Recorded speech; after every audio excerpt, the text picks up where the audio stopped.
9장 8절에서부터 17절까지 말씀 우리 다 같이 한 목소리로 읽겠습니다.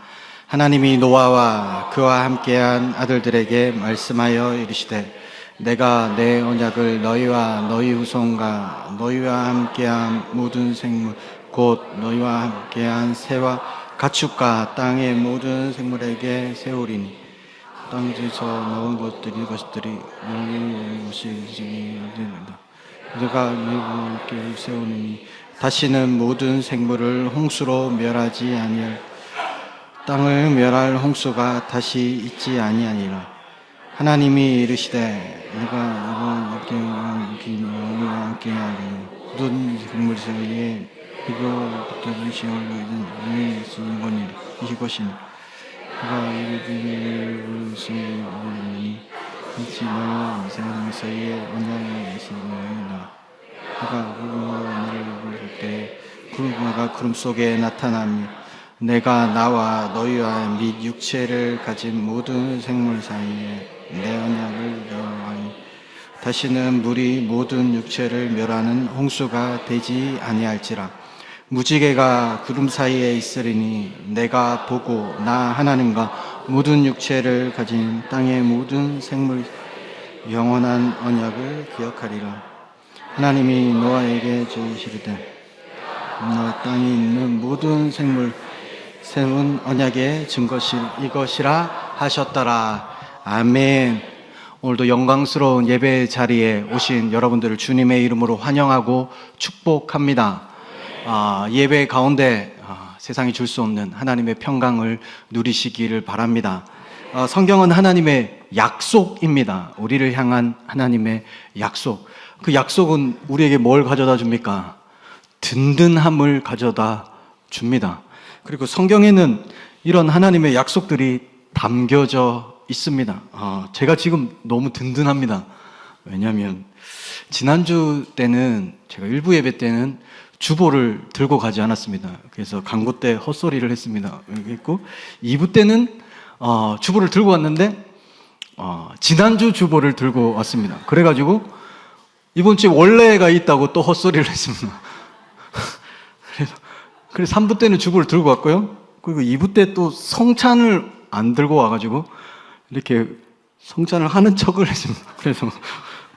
그래서 너무 불안했습니다. 뭐가 주보도 없고 막 이런 불안하거든요. 그리고 이 아이패드에 배터리도 많이 없어가지고 마음이 불안했는데 지금 너무 든든합니다. 이번 주 주보가 있고요. 성찬기가 있습니다. 그리고 아이패드에 배터리도 충분히 있습니다. 이것만 있어도 막 든든한 거예요. 뭐든지 할 수 있을 것 같은 그런 든든함이 제 안에 있습니다. 이런 것 있어도 든든한데 이것과 비교할 수 없는 하나님의 약속을 믿을 수만 있다면 우리가 얼마나 든든한 인생을 살아갈 수 있을까 그런 생각을 해보합니다. 우리가 어릴 적 따라했던 동요들의 그 속에 부동산의 진리가 숨어 있다고 합니다. 엄마야 누나야 강변 살자. 이 말은 강변 미리 동요를 만드시는 분이 미리 암시를 했습니다. 근데 우리는 그걸 놓쳤습니다. 엄마야 누나야 강변 살자 이미 얘기했거든요. 알겠죠? 설명 안 해도 알 겁니다. 그리고 기찻길 옆 오막살이 역세권이죠. 기찻길 옆에 오막살이를 지어야 된다. 역세권의 중요함을 이미 알려줬죠. 그런데 우리는 그거를 놓쳐버렸습니다. 두꺼 봐 헌집 줄게 새집다오 재개발 재건축이죠. 그걸 노려야 된다는 재개발을 노려야 된다. 재건축 헌집을 주고 새집을 가져오는 이걸 미리 이 동료에 다 담겨져 있다는 거죠. 곰 3마리가 한 집에 있어. 아빠 곰, 엄마 곰, 애기 곰. 최소 20평 3룸인 30평대가 주력이라는 것을 이미 암시해 주었습니다. 우리는 놓쳤습니다. 그리고 깊은 산속 옹달샘 누가 와서 먹나요? 그린벨트 지역 같은 개발 특수 지역을 먹기가 쉽지 않다는 거 그것을 우리에게 알려주고 있습니다. 먹기가 쉽지 않다는 걸 우리에게 알려줍니다. 그런 거죠. 그걸 숨겨놨는데 우리는 그걸 놓쳐버렸습니다. 그 동요를 다시 그래 우리 다 놓쳐 강변도 놓치고요 역세권도 놓치고 재개발 재건축 다 놓치고 그냥 우리는 이렇게 아버지의 집에 살고 있습니다. 마찬가지로 성경에는 하나님의 마음이 담겨져 있습니다. 하나님의 약속이 담겨져 있습니다. 그래서 성경을 찬찬히 읽으면 여기에 하나님이 우리를 향한 마음이 담겨져 있습니다. 몸이 다친 사람들에게 우리는 괜찮아 라고 이야기하죠. 그리고 마음이 다친 사람, 마음이 아픈 사람들에게는 우리가 괜찮아 라고 얘기하지 말고 않고 힘내, 그냥 훌훌 털어버려 라고 이야기합니다. 우리는 지난주에 말씀드렸듯이 쫓겨난 사람입니다. 그래서 고장났습니다. 그걸 인정하셔야 됩니다. 내가 고장난 존재라는 거. 회복 가운데 있지만, 그리스도 안에 회복 가운데 있지만 나는 이미 고장난 사람이라는 걸, 마음이 고장났고 우리의 육신이 고장난 존재라는 것을 인정하셔야 됩니다. 그래서 외롭고 허무하고 우울한 인생을 살아갑니다. 그냥 가면을 쓰고 있을 뿐이지, 정도의 차이가 있을 뿐이지 우리는 다 아픈 사람입니다. 그 이유를 다른 곳에서 찾지만 이유는 한 가지입니다. 하나님으로부터 떨어져 나왔기 때문에, 쫓겨났기 때문에 우리 안에는 그런 아픈 마음이 있습니다. 몸이 아프면 회복의 시간이 필요하듯이 마음도 회복의 시간이 필요합니다. 그래서 마음이 아픈 자들에게 힘내, 털어버려, 그런 거 위로가 되지 않습니다. 아픈 사람에게 괜찮냐고 물어봐 주듯이 우리도 마음이 아픈 사람들에게 괜찮냐고 물어봐 주어야 합니다. 여러분은 괜찮으십니까? 여러분의 가정은 괜찮으십니까? 여러분의 자녀들은 괜찮으십니까? 오늘은 쫓겨난 자들을 향한 두 번째 메시지입니다. 우리 인생에 망가지고 고장난 모든 것들이 예수 그리스도 안에서 괜찮아지고 그것을 뛰어넘어서 참된 회복을 맛보는 시간이 되기를 주님의 이름으로 축복합니다. 쫓겨난 자들에게 하나님은 오늘 말씀을 해서 약속을 하십니다. 언약을 하십니다. 창세기를 보면요, 쫓겨난 이후에 죄가 점점점 커져가는 것을 우리는 볼 수 있습니다. 그러다가 엄청나게 폭발해 버립니다. 하나님이 아담에게 범죄 후에 네가 어디 있느냐 했을 때 아담은 거짓말하지 않았습니다. 내가 숨었나이다 라고 얘기했습니다. 근데 아담의 자식이죠, 그 가인은 동생 아벨을 죽이고 하나님이 아벨이 어디 있냐 했을 때 나는 알지 못한다, 거짓말을 했습니다. 그러니까 죄가 점점점 커지고 성장하는 것들을 볼 수 있습니다. 가인은 동생 아벨을 쳐 죽였습니다. 쫓겨난 인생의 비극이 시작되는 것이죠. 쫓겨난 인생들의 특징이 있습니다. 우리 안에 있는 마음인데요, 불안입니다. 그래서 땀 흘리고 수고하고 노력해야지 이 불안을 떨쳐버릴 수 있을 것 같은 생각이 듭니다. 그런데 하나님을 떠났기 때문에 구멍이 나 있습니다. 하나님으로만 채울 수 있습니다. 다른 것으로는 채울 수 없습니다. 그래서 우리는 세상에 구걸합니다. 나를 인정해 달라고, 나를 사랑해 달라고 구걸하는 인생을 살아갑니다. 하나님이 자신의 제사를 받지 않았습니다. 그리고 아벨의 제사를 받았습니다.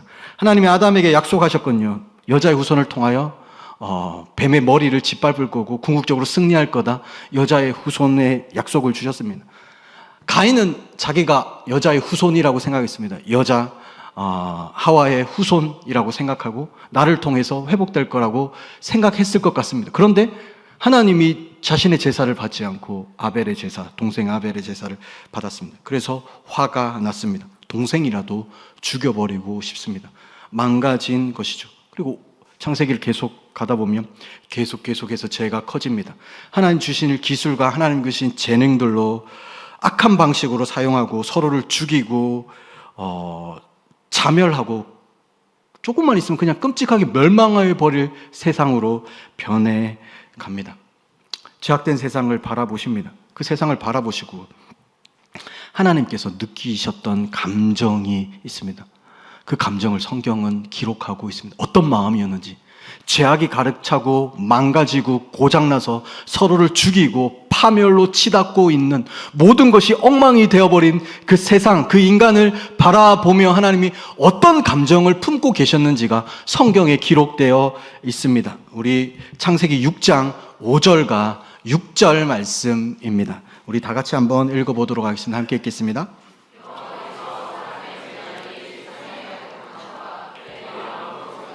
모든 계획이 항상 악할 땅 위에 사람 지으심을 한탄하사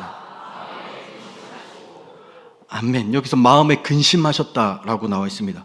이 말씀의 의미는 마음이 찢어지는 고통, 그냥 근심, 걱정돼 정도가 아니라 마음이 찢어지는 고통을 의미합니다. 굉장한 슬픔, 펑펑 우시고 계심을 의미합니다. 하나님이신 그분이 죄악된 세상을 바라보면서 내가 그럴 줄 알았다. 그러니까 왜 쫓겨났니? 그러니까 나하고 있을 때 잘하지. 선악과를 먹지 말았어야지. 나에게 쫓겨나더니 잘 됐다. 그런 마음을 품지 않으시고 근심하십니다. 마음이 찢어지십니다.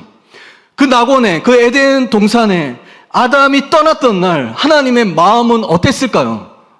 하나님의 마음은 찢어지셨을 것입니다. 왜냐하면 하나님은 아담을 왜 만드셨냐면 함께하기 위함입니다. 하나님 인간을 왜 창조하셨냐면 그냥 에덴 동산을 지키게 하기 위해, 부려먹기 위해, 일하게 하기 위해 창조하신 것이 아닙니다. 성부와 성자와 성령님, 그분이 누리는 그 교제와 그 기쁨과 그 충만함, 하나 될 때의 그 충만함, 그 함께할 때의 그 기쁨을 맛보게 하기 위함입니다. 그래서 창조하셨습니다. 그래서 보좌에 에덴 동산에서 하나님은 보좌에 앉아 계시지 않고 성경을 보면 아담과 함께 동행하셨습니다. 거니셨습니다. 아담과 함께함이 그분의 기쁨이었습니다. 아담이 떠나갔습니다. 하나님이 기뻐하셨겠습니까? 그렇지 않습니다. 하나님 마음은 찢어졌습니다. 에덴 동산에 아담과 함께 했습니다. 근데 에덴 동산은 텅 비어 있습니다. 역사를 움직이는 하나님의 마음이 있습니다. 그것은 하나님의 긍휼입니다. 하나님은 죄인을 바라보시고 긍휼히 여기십니다. 오늘 우리를 바라보고 죄로 가득한 우리를 바라보고 한 주간 우리의 삶을 생각해 보면 우리는 예배할 자격도 없고 설교할 자격도 없는 자들임에도 불구하고 우리가 이 자리에 있을 수 있는 이유는 하나입니다. 하나님은 우리를 긍휼히 여겨 주시기 때문입니다. 그분은 죄악된 세상을 보고 마음이 찢어지는 고통을 받으신 분이십니다. 거기에 소망이 있습니다. 우리에게 소망이 있는 것이 아니라 우리를 바라보시고 긍휼히 여기시고 불쌍히 여기시고 살리고 싶어 하시고 함께하고 싶어 하시는 그 하나님의 마음에 우리의 소망이 있습니다. 어쨌든 하나님께서는 그 가만히 있으면 멸망할 이 세상을 벌하기로 결심하십니다. 그리고 그들을 멸하는 그 와중에서도 경건한 가정 하나, 노아와 그 가정을 구해내십니다. 방주를 만들도록 하십니다. 방주에 노아와 가정뿐만 아니라 많은 동물들과 짐승들도 다 타게 됩니다. 그리고 나서 홍수가 납니다. 그리고 방주에 탄 모든 사람들은 구원을 받습니다. 그리고 시간이 지나서 하나님께서는 언약을 맺습니다. 노아와 약속을 하십니다. 노아뿐만 아니라 피조세계, 만물, 동물들과도 약속을 하십니다. 13절 말씀 보시면 이것이 나와 세상 사이의 언약의 증거니라라고 얘기합니다. 이 약속이 세상과 맺은 언약입니다. 여기서 세상이라는 이 단어는요, 지구 혹은 땅을 의미합니다. 그리고 12절에 보면 모든 생물과 언약을 맺습니다. 사람뿐만 아니라 모든 살아있는 생물들과 언약을 맺으십니다. 온 창조 세계와 맺는 언약입니다. 언약이란 말이 좀 어려운데 관계를 맺는 방식이라고 생각하시면 됩니다. 쉽게 생각하면 회사에 들어갑니다. 그 전까지는 아무 상관없는 사람이었죠. 근데 회사에 들어갑니다. 회사에 들어가서 계약서를 씁니다. 그리고 갑과 을의 관계가 맺어지는 거죠. 나는 이제 다음 날부터 9시까지 출근해야 되는 의무가 생깁니다. 그리고 사장님은 나의 노동력의 대가로 월급을 줘야 되는 의무를 가지게 됩니다. 관계가 성립되는 그 계약, 언약 안에 관계가 성립되는 거죠. 하나님은 사람뿐만 아니라 세상과 언약을 맺으십니다. 언약에는 두 가지 언약이 있습니다. 첫 번째는 행위 언약입니다. 아담과 처음 맺었던 언약입니다. 이 언약이 무엇이냐면 내가 하나님께 무언가를 해야 합니다. 그리고 하나님께서는 그 대가로 나에게 무언가를 주시는 언약입니다. 너 이번에 시험 100점 맞으면 내가 핸드폰 사줄게, 이런 방식의 언약. 내가 100점을 맞아야 핸드폰이 나에게 주어집니다. 그런 방식의 언약입니다. 근데 아담은 대실패했습니다. 이 언약이 완전히 실패하게 됐죠. 그 이후에 어떠한 인간도 자신의 공로와 자신의 선으로 이 행위 언약을 지킬 수 없다는 것을 깨닫게 됩니다. 이제는 하나님께서 은혜로 언약을 맺을 수밖에 없습니다. 이게 바로 은혜 언약입니다. 다른 말로 하면 무조건적인 언약입니다. 이전의 행위 언약은 조건 언약입니다. 내가 무언가 해야 하나님의 사랑을 받습니다. 내가 몸부림치고 선을 쌓고 예배하고 헌금하는 방식으로 하나님께 받아들여지고 하나님의 사랑을 받습니다. 근데 아담과 맺은 언약은 무조건적인 언약입니다. 우리와 상관없습니다. 우리의 어떠함과 우리의 연약함과 아무 상관없는 그분이 우리와 맺은 언약은요, 무조건적인 언약입니다. 그리고 이 언약은 지금도 우리와 유효합니다. 창세기에 맺었던 이 언약이 여전히 오늘날도 우리가 그 언약 안에 있습니다. 이 은혜 언약 안에 우리가 살아가고 있다는 거죠. 사람뿐만 아니라 피조세계와도 언약을 맺습니다. 예전에 타락 전에는 아담이 무언가를 심으면 아름다운 열매를 맺습니다. 근데 무언가 심었는데, 타락 후에 무언가를 심었는데 더 이상 열매를 맺긴 맺는데 가시덤분과 엉겅퀴를 내게 됩니다. 이 말은 인간과 피조세계가 연결되어 있다는 것입니다. 인간 따로 피조세계 따로가 아니라 인간이 고장나니까, 인간이 망가지니까 자연도 망가진다는 것을 우리에게 보여주고 있습니다. 로마서 8장 22절은 이렇게 기록하고 있습니다. 로마서 8장 22절 말씀 함께 읽겠습니다. 피조물이 다 이제까지 함께 탄식하며 함께 고통을 겪고 있는 것을 우리가 아는. 아멘. 우리도 고통하고 있고요, 피조물도 고통하고 있습니다. 자연들도 고통하고 탄식하고 있습니다. 근데 언약을 하십니다. 이 세상과 이 땅과 이 지구와 모든 생물과 언약을 하십니다. 내가 구원할 거다. 내가 회복시킬 거다. 내가 너를 돌볼 거다. 내가 다시는 홍수로 멸하지 않겠다. 이게 약속입니다. 이 말은 다시 말하면 망하지 않을 거다.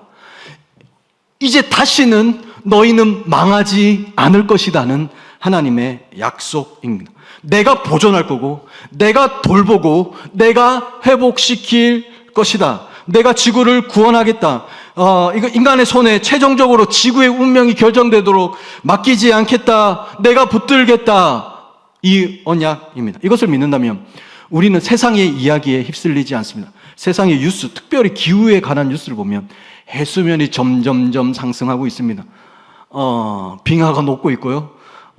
그래서 1cm가 높아지면 잠길 지역들이 나옵니다. 사람들은 두려워합니다. 북극곰이 점점 사라지고 있습니다. 이런 이야기를 들으면 망할 것 같습니다. 지구가 멸망할 것 같습니다. 여러분, 그거 아십니까? 남은 우리 인생에서 올해가 가장 시원한 해입니다. 그래서 감사하고 기뻐하십시오. 남은 인생 올해가 가장 시원한 해라고. 지구는 점점 뜨거워지고 있고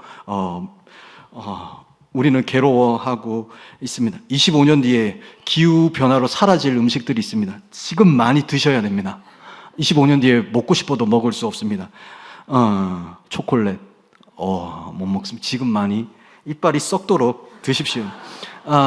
그리고 두 번째는 좀 충격적입니다. 커피, 아이스 아메리카노, 만나오래 오늘 실컷 드십시오. 2잔씩, 3잔씩 돈을 내시고 그렇게 드십시오.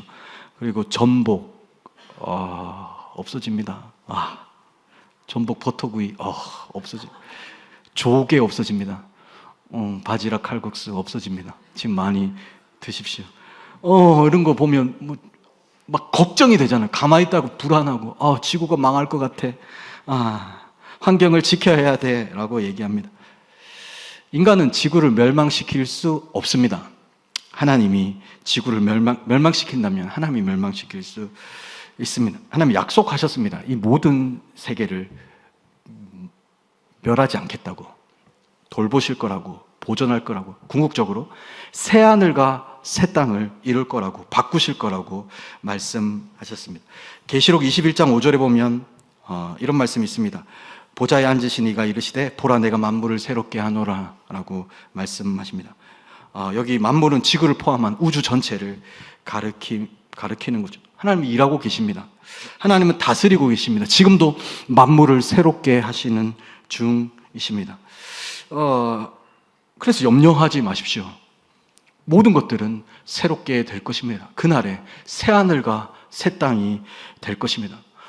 기독교와 세속주의와 다른 종교와 다른 점이 하나 있습니다. 다른 종교는 지구에서 벗어나는 방식의 구원입니다.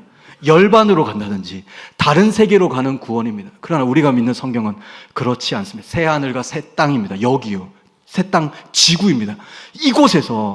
이곳을 잃어버린 그 낙원, 잃어버린 그 모든 것들이 회복되게 될 것입니다.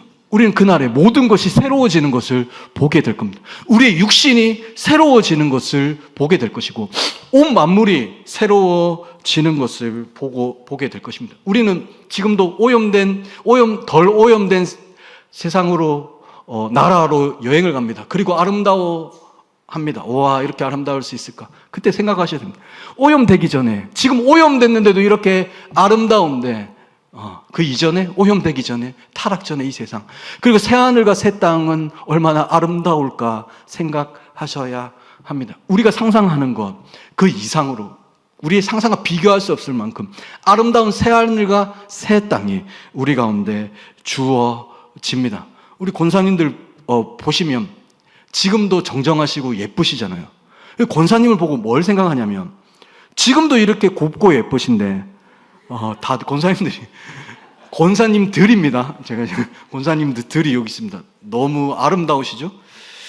근데 지금도 이렇게 곱고 이쁜데 처녀 때는 어땠을까?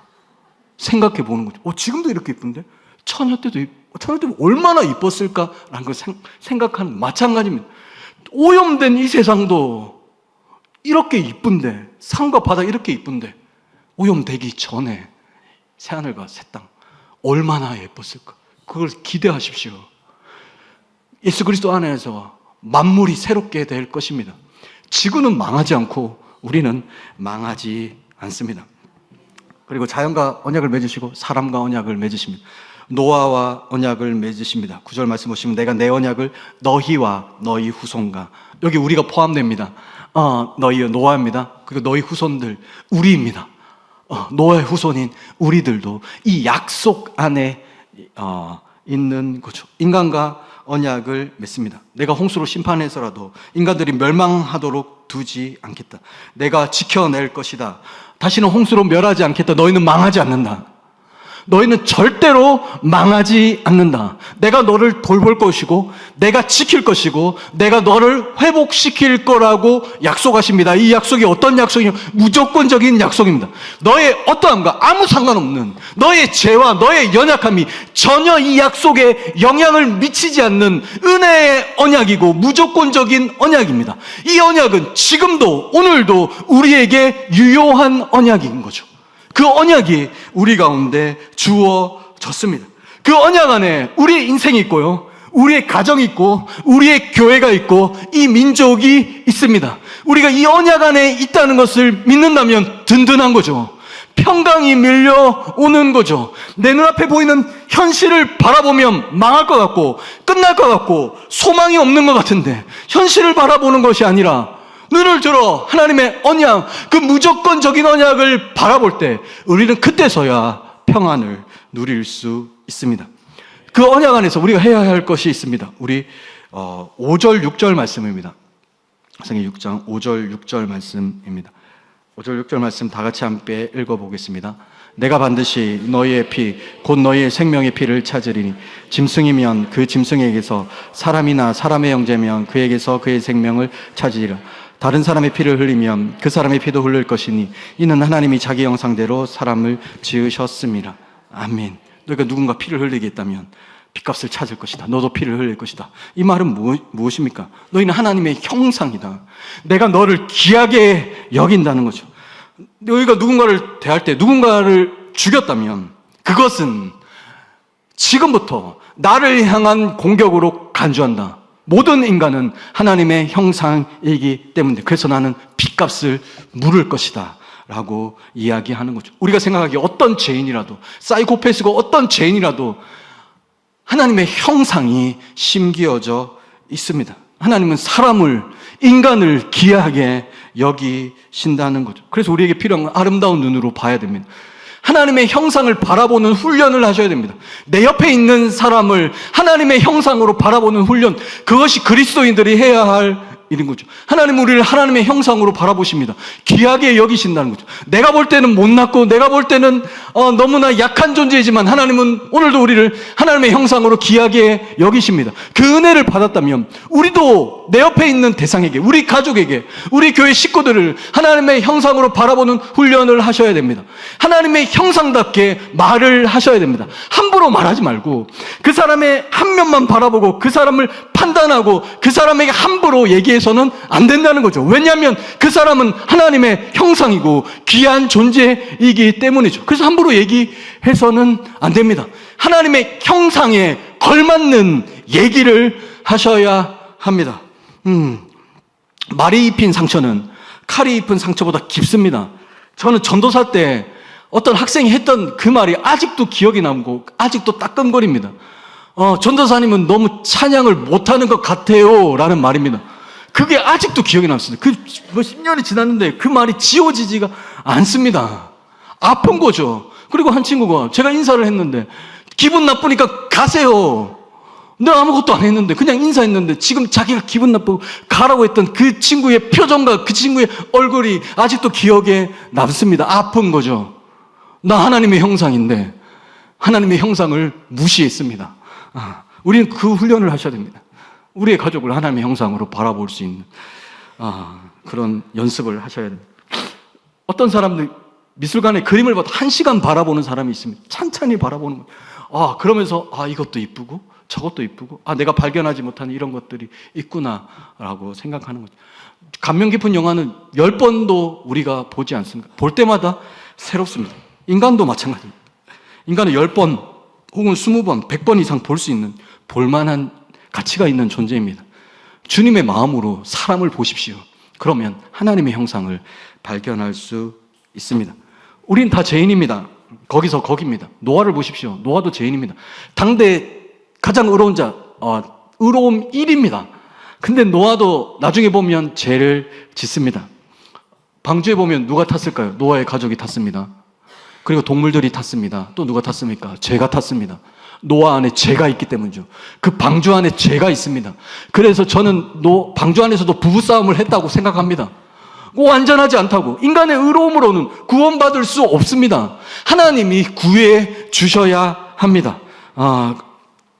15절 말씀 한번 볼까요? 언약의 내용입니다. 언약의 15절 말씀 함께 읽겠습니다. 내가 나와 너희와 및 육체를 가진 모든 생물 사이에 내 언약을 기억하리니 다시는 물이 모든 육체를 멸하는 홍수가 되지 아니할지라. 아멘. 뭐랍니까? 염려하지 말아라. 걱정하지 말아라. 너의 기분에 좌우되지 말아라. 현실을 바라보지 말아라. 약속을 바라봐라. 두려워하지 말아라. 망하지 않는다. 나는 다시는 홍수로 멸하지 않는다. 이 자연, 지구는 망하지 않는다. 너도 망하지 않는다. 너의 인생을 망하도록 내버려 두지 않는다. 근데 우리의 현실은 어떻습니까? 이 약속은 너무나 멀리 있는 것 같습니다. 우리에게 직접 하신 약속입니다. 노아에게 하신 약속, 노아의 후손들에게 하신 약속, 그 무조건적인 약속, 지금도 유효한 이 약속이지만 이 약속은 멀리 있습니다. 그리고 우리의 현실은 가깝습니다. 그 눈에 보이는 대로 살아갑니다. 눈에 보이는 것들 바라보며 망할 것 같고 끝장난 것 같고 우리의 기분은 불안하고 두렵고 여전히 허무하고 절망 가운데 있으며 소망이 없습니다. 내가 어디에 기대어 살아갈지를 모르겠습니다. 근데 하나님은 두려워하지 말라고 하십니다. 그리고 약속을 바라보라고 하십니다. 근데 어떻게 약속을 믿을 수 있겠습니까? 우리는 죄인이라서 이 약속이 너무 멀리 있는 것처럼 느껴집니다. 그래서 우리는 의심할 수밖에 없는 존재죠. 하나님은 그것을 아셨습니다. 그래서 친절하게도 약속의 증거도 주셨습니다. 우리 13절 말씀 함께 볼까요? 13절 말씀입니다.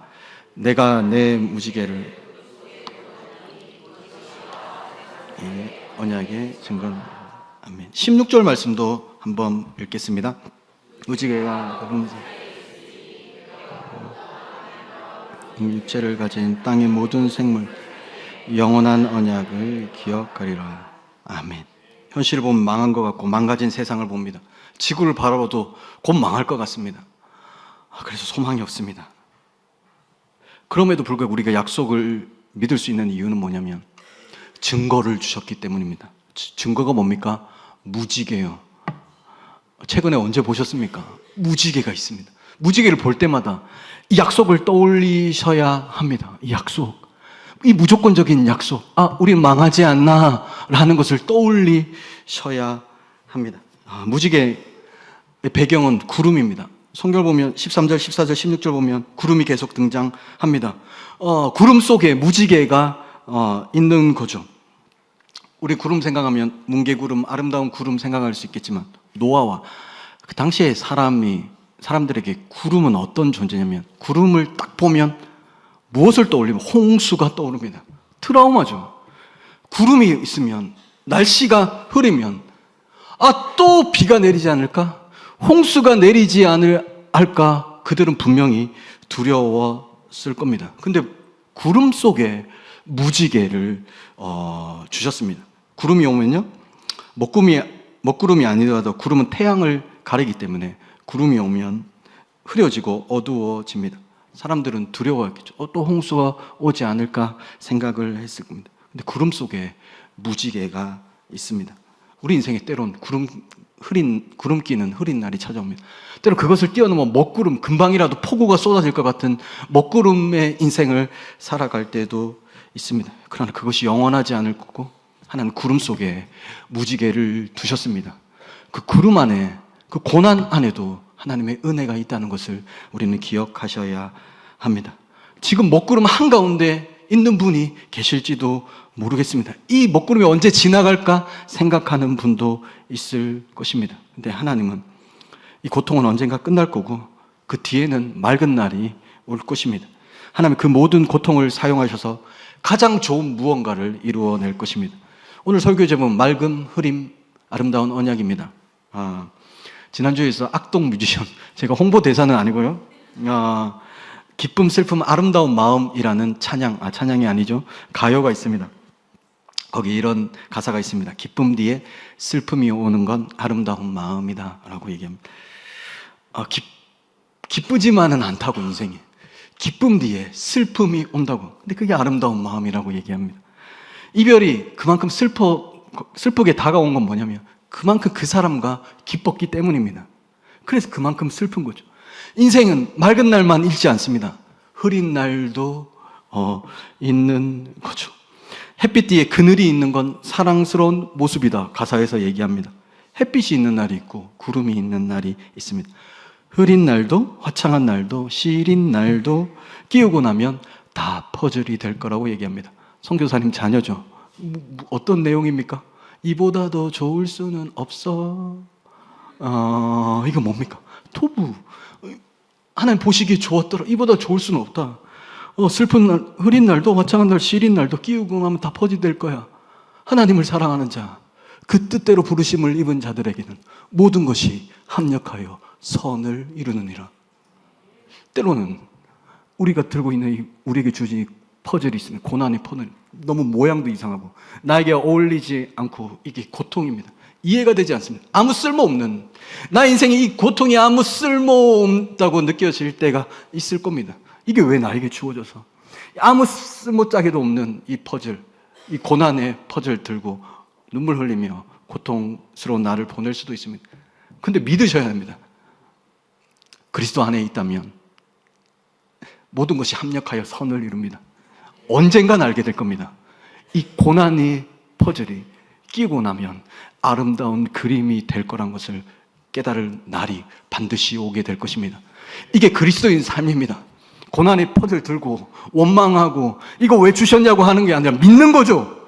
지금은 이해가 안 됩니다. 이게 무슨 퍼즐이고 이게 무슨 아름다운 그림을 만들고 너무 못난 모양이라서 아무 쓸모없는 고난이라고 생각할 수도 있습니다. 근데 그리스도인이라면 모든 것이 합력하여 선을 이루시는 그분을 믿는다면, 그 믿음이 있다면 우리는 생각해야 돼요. 어느 날, 지금은 아니지만 시간이 지나서 그 어느 날에 이 그림을 그 퍼즐에 끼우면 정확하게 맞을 것이고 그것을 통하여 아름다운 날이 아름다운 그림이 될 것이라고, 하나님이 나의 인생을 가장 아름답게 인도하실 거라는 것을 믿어내셔야 된다는 거죠.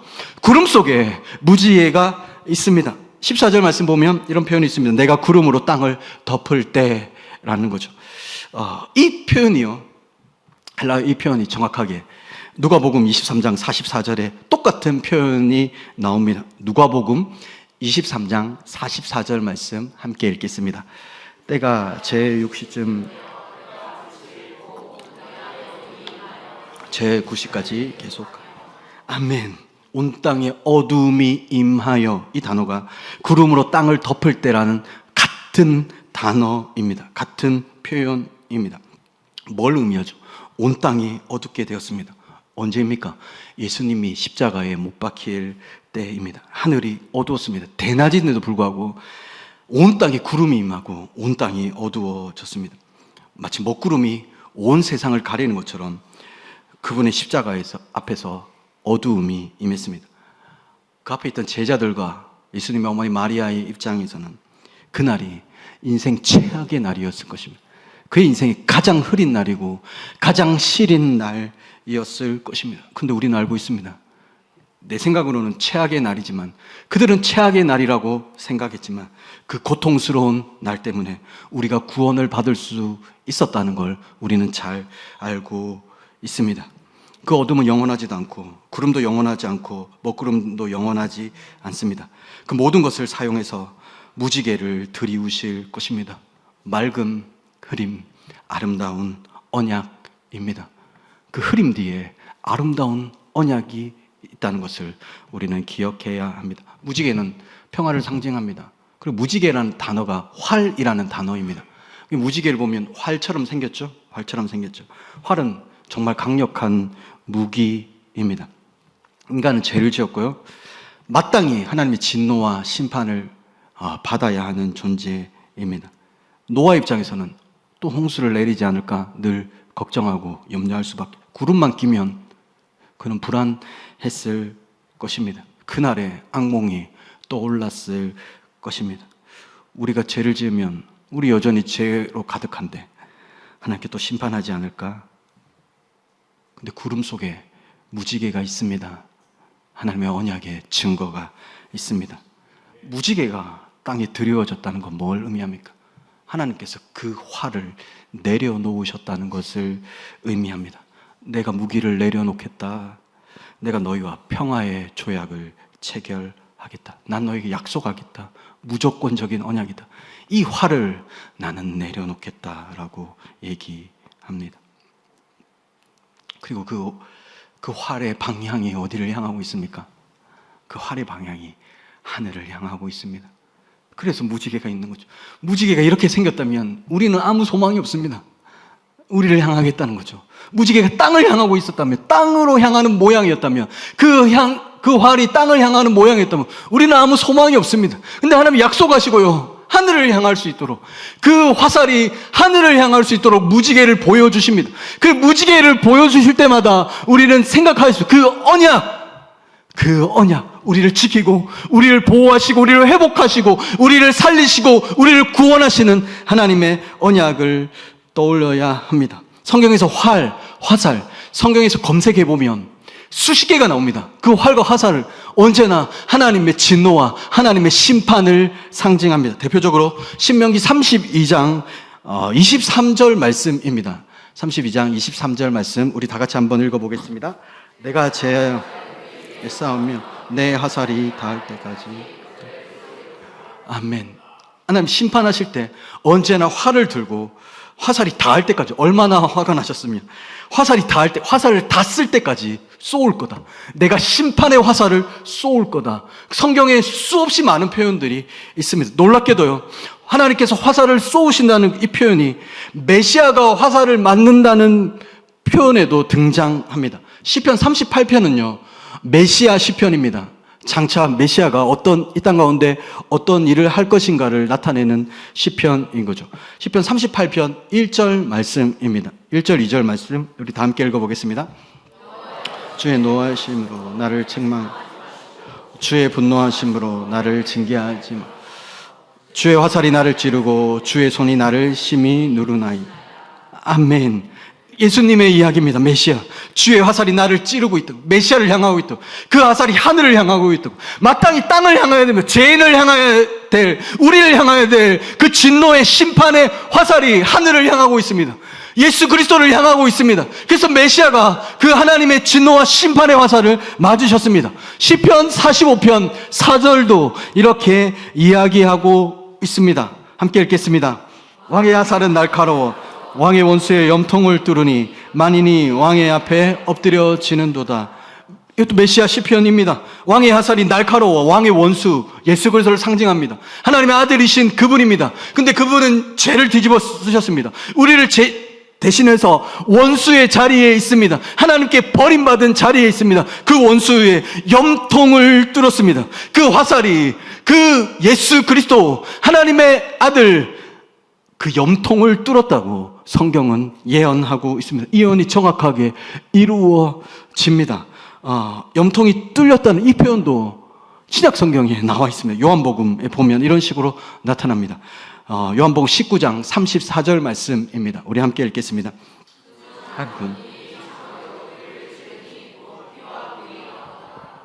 아멘. 창이 옆구리를 찌르니 이 말이 염통을 뚫으니라는 말과 같은 말입니다. 거기서 피와 물이 흘러나왔습니다. 이 말은 그분이 우리가 맞아야 됩니다. 우리 마땅히 맞아야 됩니다.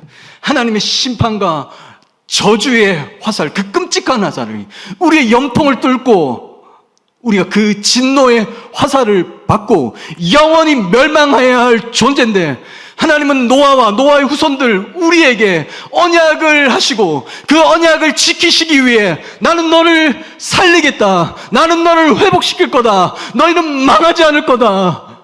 나는 너희를 망하게 두지 않겠다. 나는 이 약속을 지킬 거다. 그분이 그 약속을 지키기 위해 그분은 어떻게 하셨냐면 우리를 향해야 될 그 진노의 화살을 아들에게 쏘셨습니다. 그 진노의 화살이 아들의 염통을 뚫고 거기서 물과 피가 나왔습니다. 이게 예수 그리스도의 보혈이죠. 그 존귀한 보혈이 오늘 이 자리에 우리를 있게 합니다. 그 보혈로 말미암아 우리가 하나님께 나아갈 수 있는 존재가 되는 거죠. 둘 중에 하나입니다. 하나님은 공의 하나님이기 때문에 우리를 향하여 화살을 쏘든지 아들을 향하여 화살을 쏘든지 둘 중에 하나입니다.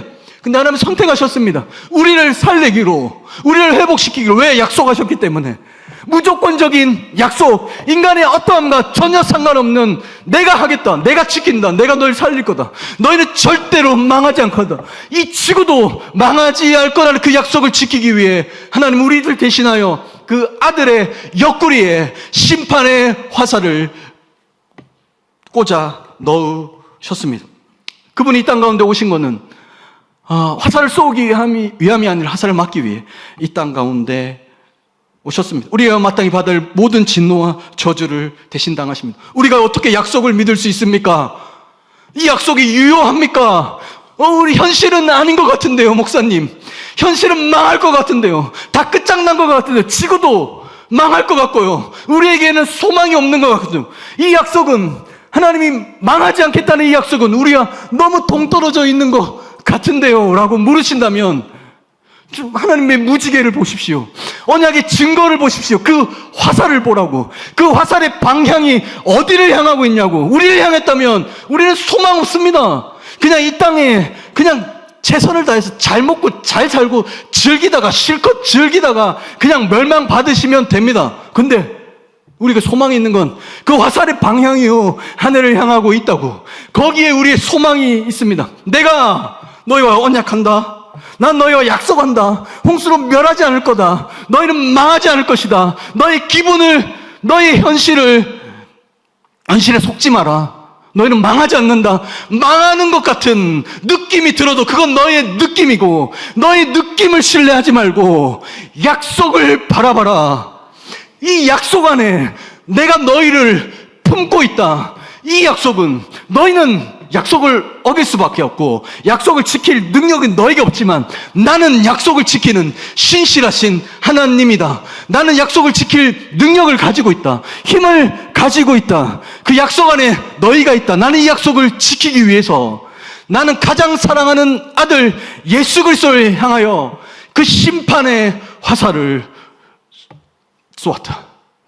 그래서 너희들은 안전하다. 완전히 안전하다. 너희는 망하지 않는다. 너의 가정은 망하지 않고 교회는 망하지 않고 이 민족은 망하지 않고 지구는 절대로 망하지 않는다. 내가 돌본다. 내가 지킨다. 내가 회복시킬 거다. 내가 완전히 새하늘과 새 땅으로 회복시킬 거다. 너희는 지금 고장났기 때문에 아플 거다.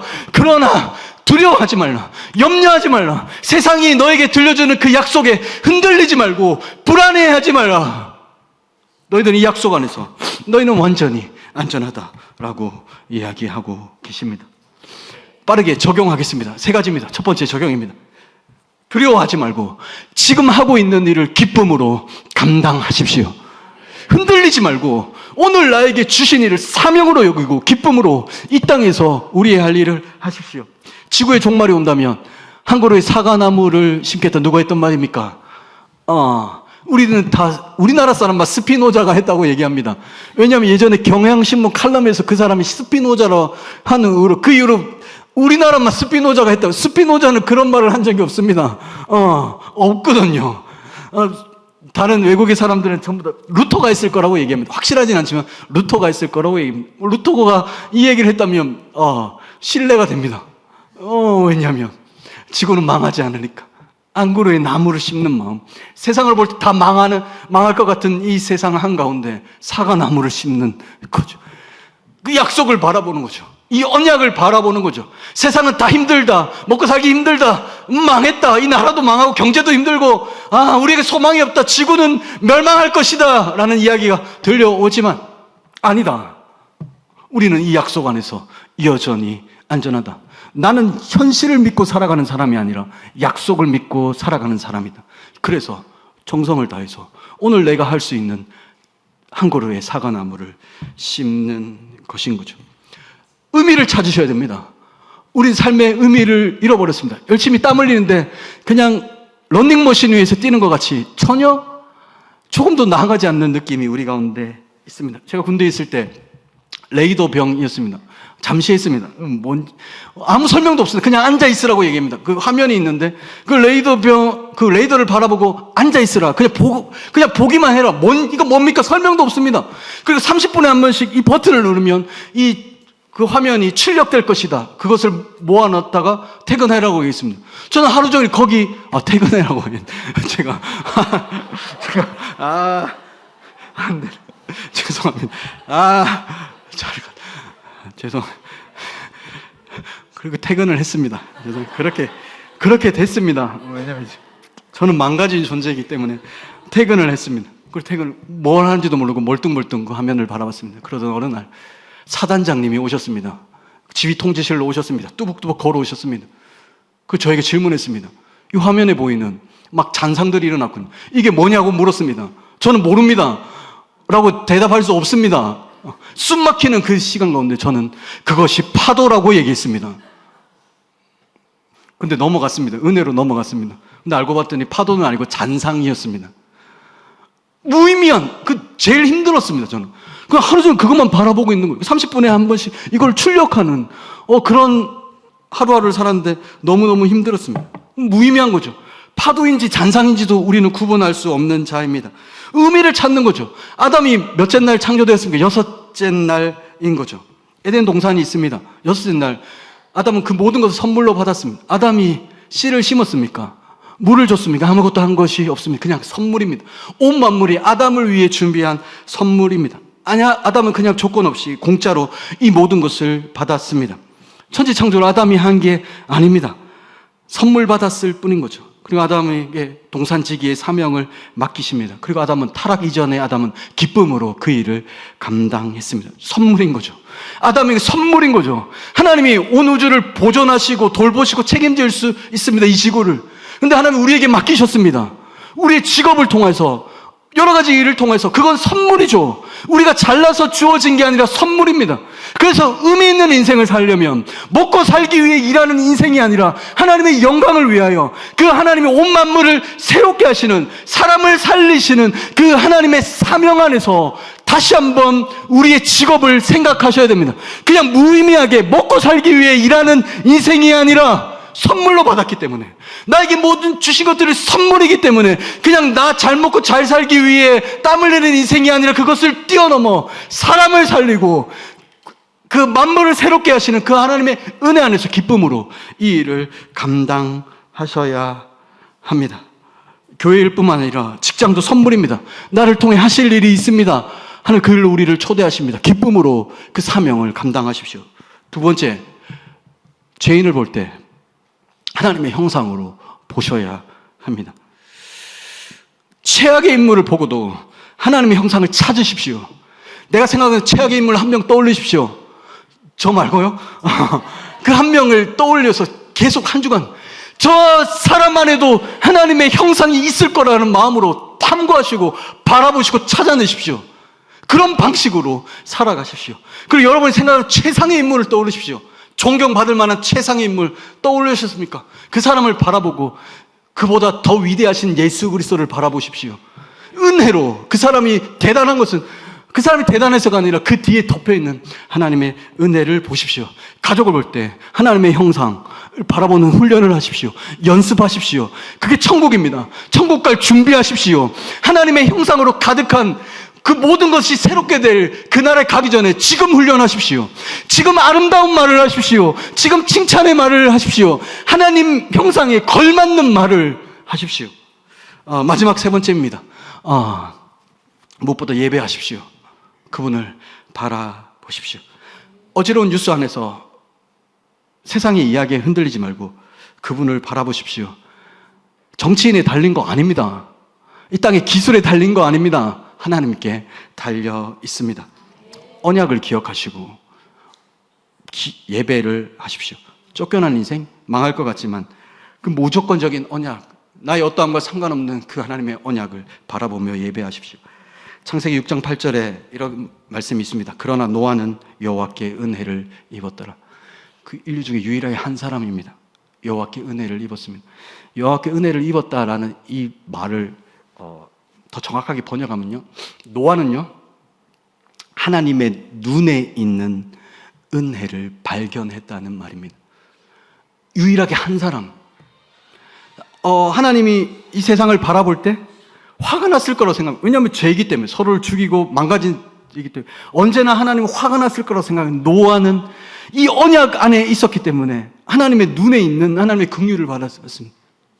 그 찢어지는 고통, 죽어가는, 망가지고 죽어가면서, 그래서 우울하고 외롭고 지친 인생을 바라보며, 하나님 떠나는 인생을 바라보며 찢어지는 고통 하시는 그 하나님의 마음, 그 하나님의 눈에 있는 긍휼을 노아는 보았다는 거예요.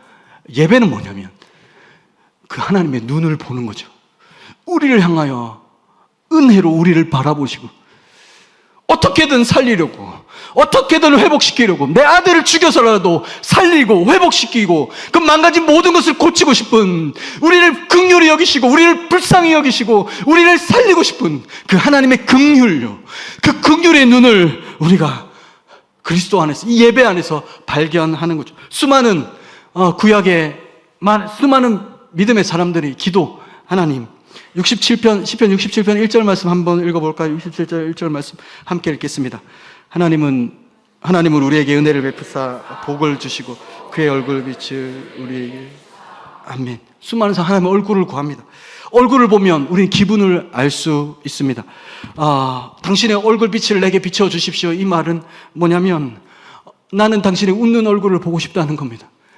내 기분으로는 하나님 화난 표정을 짓고 있을 것 같습니다. 내가 나의 한 주간의 삶을 바라보면요, 화나 있을 것 같습니다. 근데 이 사람들 기도하는, 하나님 화난 얼굴빛을 내게 비추어 주십시오. 하나님 나를 사랑해주고 계시다는 것, 하나님 나를 기뻐해주고 계시다는 것, 하나님 나를 받아주고 계시다는 걸 나는 알고 있습니다. 난 쫓겨난 인생이기 때문에 하나님은 화를 내실 것 같습니다. 그러나 하나님 당신의 얼굴빛을 내게 주십시오. 나를 향하여 진노한다고 말씀하시지 마시고, 나를 버리신다고 말씀하시지 않으시고, 나를 사랑한다고 말씀해 주십시오. 이 시편 67편은 회당에서 불러지는 찬송시였습니다.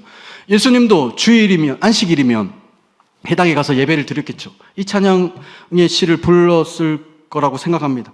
어떤 마음이 있을까? 하나님의 얼굴을 빛을, 환한 얼굴을 내게 보여주십시오. 한편으로 감격이었지만 그분의 마음은 아프셨을 것입니다. 왜냐하면 곧 그분은 우리에게 하나님께서 환한 얼굴을 보여주시기 위해 그분은 십자가에서 하나님의 환한 얼굴을 잃어버려야 한다는 것을 알고 계셨기 때문입니다. 하나님은 지금 우리를 향하여 환하게 웃습니다. 왜냐하면 그분이 우리를 대신하여 십자가에서 나의 하나님 어찌하여 나를 버리십니까? 라고 말할 정도로 하나님의 웃는 얼굴을 잃어버렸기 때문입니다. 태초부터 단 한 번도 성부 하나님은 성자 예수님을 향해 환하게 웃고 계셨습니다. 성자 예수님의 기쁨, 그 존재 자체가 기쁨이었습니다. 그분 볼 때 언제나 환하게 웃었습니다. 그러나 단 한 번 그 십자가에서 그분은, 그 예수님은 단 한 번도 하지 못한 경험을 하셨습니다. 그 염통을 화살에 맞는 것보다 비교할 수 없는, 하나님부터 버림받는 일, 끔찍한, 하나님이 나를 보고 웃지 않는 것, 하나님이 환한 얼굴을 그분은 잃어버렸습니다. 왜냐하면 오늘 우리가 그분을 바라볼 때, 예수 그리스도를 믿고 바라볼 때 하나님께서 우리를 보고 환하게 웃게 하기 위해서 그분은 하나님의 웃는 얼굴을 잃어버리셨습니다. 그래서 그분은 오늘 우리를 보고 웃으십니다. 그 하나님은 은혜로 우리를 바라보십니다. 이것이 은혜입니다. 우리는 쫓겨난 자들입니다. 하나님 당연히 우리를 향한 인상을 쓰셔야 됩니다. 화나셨어야 됩니다. 그러나 그렇지 않습니다. 근데 하나님은 오늘도 우리를 보고 환하게 웃으십니다. 왜? 그분이 우리를 대신하여 쫓겨나셨기 때문입니다. 히브리서 13장 12절 말씀입니다. 우리 다 함께 읽어보겠습니다. 예수도 자기 피로써 백성을 거룩하게 하려 성문 밖에서 고난을 받으셨느니라. 아멘. 지난주 말씀 들으신 분은 알겠죠. 낙원의 성문 밖에 어디였습니까? 동쪽이었습니다. 그건 성문 밖으로 쫓겨났습니다. 그 동문 밖으로 쫓겨났다고. 우리는 우리의 눈으로 보기에는 그분이 하늘 보좌를 버리고 이 땅에 오신 것처럼 여겼지만 성경은 얘기합니다. 쫓겨났다고. 우리를 대신하여 쫓겨나신 분이라고. 성문 밖에서 고난을 받았다고. 쫓겨나서 우리를 대신하여 그분은 고난을 당하십니다. 우리를 대신하여 에덴의 낙원에서 낙원을 누리기에 합당하신 그분이, 만왕의 왕이신 그분이 쫓겨나셨습니다. 성문 밖으로 쫓겨나서, 우리를 대신하여 쫓겨나서 그분은 고난을 당하셨습니다. 그분은 잘못한 게 없으심에도 불구하고 그분은 쫓겨나셨습니다. 그리고 비참함과 고통을 겪으셨습니다. 왜냐하면 가장 사랑하는 아버지의 얼굴빛을, 웃는 낯을 우리에게 비춰주기 위함입니다. 예배는 하나님의 얼굴을 구하는 겁니다. 확인하셔야 됩니다.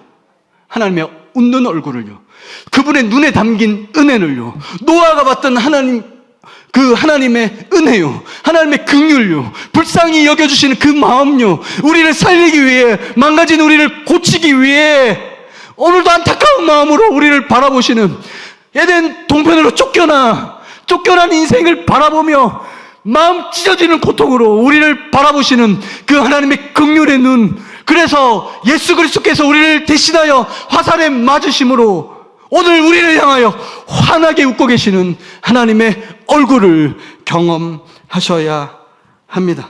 그 하나님의 언약 안에서 우리는 완전히 안전합니다. 그 언약은 변하지 않습니다. 사람은 약속을 지키지 않습니다. 지킬 힘도 없습니다.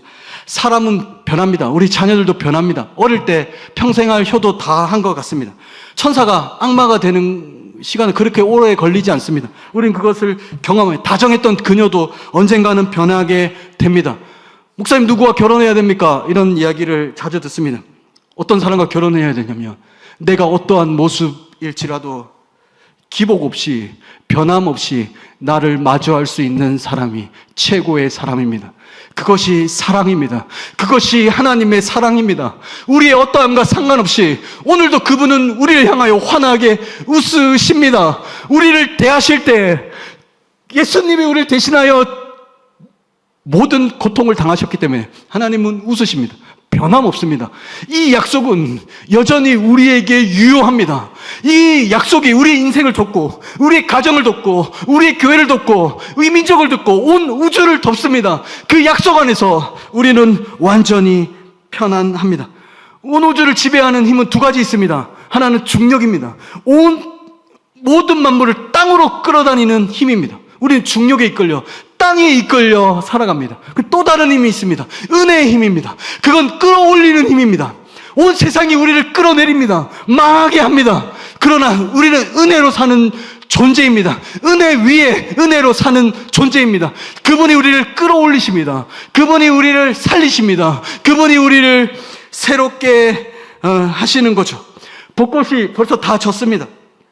꽃이 지는 모습을 보고 그것을 보고 우리는 마지막이라고 얘기하지 않습니다. 돌아오는 계절에 또 피게 될 것입니다. 이 약속 안에서 우리가 다시 피는 날이 있습니다. 우리의 눈으로 보면 다 진 것 같고 다 망한 것 같지만 절대로 그렇지 않습니다. 하나님은 이미 약속하셨기 때문입니다. 우리 인생의 맑음도 흐림도 먹구름도 이 아름다운 언약 안에서 아름답게 꽃피는 날이 올 것입니다. 사랑하는 성도 여러분, 그날을 바라보십시오. 세상의 이야기에 흔들리지 말고 그 언약 안에서 평안을 누리십시오. 하나님의 사람은 망하지 않습니다. 하나님이 주인이신 가정은 망하지 않습니다. 하나님의 교회는 온 세상이 다 달려들어 교회는 망할 거라고. 인구 절벽이기 때문에 망할 거라고. 우리의 문제는 인구 절벽이 아니라 믿음 절벽입니다. 믿음이 없어서 문제지. 하나님의 교회를 돌보십니다. 하나님의 교회는 망하지 않고 우리의 인생은 망하지 않고 우리의 자녀는 망하지 않습니다. 그리스도 안에 있다면, 우리를 대신하여 화살을 맞으신 그리스도 안에 있다면 우리는 절대로 망하지 않습니다. 하나님의 언약을 얘기했습니다. 얼마나 아름다운 언약입니까? 이 언약 안에 우리가 있습니다. 쫓겨난 자들을 향한 말도 안 되는 이 언약 안에 우리가 있습니다. 그 언약 안에서 평안을 누리시길 바랍니다. 오늘도 우리의 현실을 바라보는 것이 아니라 우리의 유일한 산 소망, 살아있는 소망이신 우리를 대신하여 그 염통에, 그 옆구리에 하나님의 끔찍한 진노의 화살을 우리의 대신 맞으신, 우리 대신해서 성문 밖으로 쫓겨나 고난당하신 그분을 바라보시기 바랍니다. 그 예수 그리스도 안에 소망이 있습니다. 우리의 유일한 기쁨, 우리의 유일한 소망, 우리의 유일한 삶의 목적은 예수 그리스도입니다. 그 예수 그리스도 안에서 참 기쁨과 만족과 참 소망을 경험하는 저와 여러분 되시기를 주님의 이름으로 축복합니다.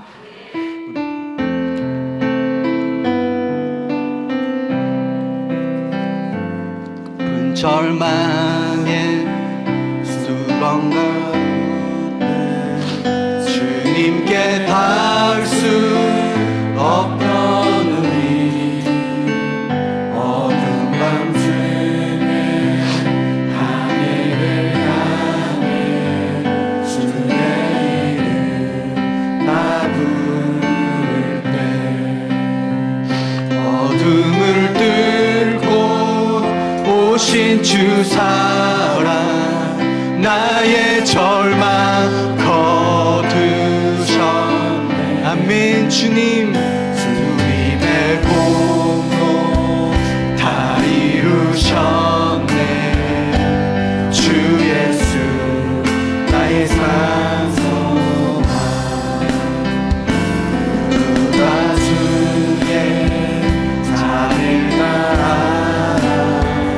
한없는 은혜 증량할까. 아멘. 주님 영광을 떠나 이 땅에 오신 죄가 되신 구주 예수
사망이 무너졌도다. 아멘. 주님, 이제 사망이 무덤이 더는 우리를 주장할 수 없네.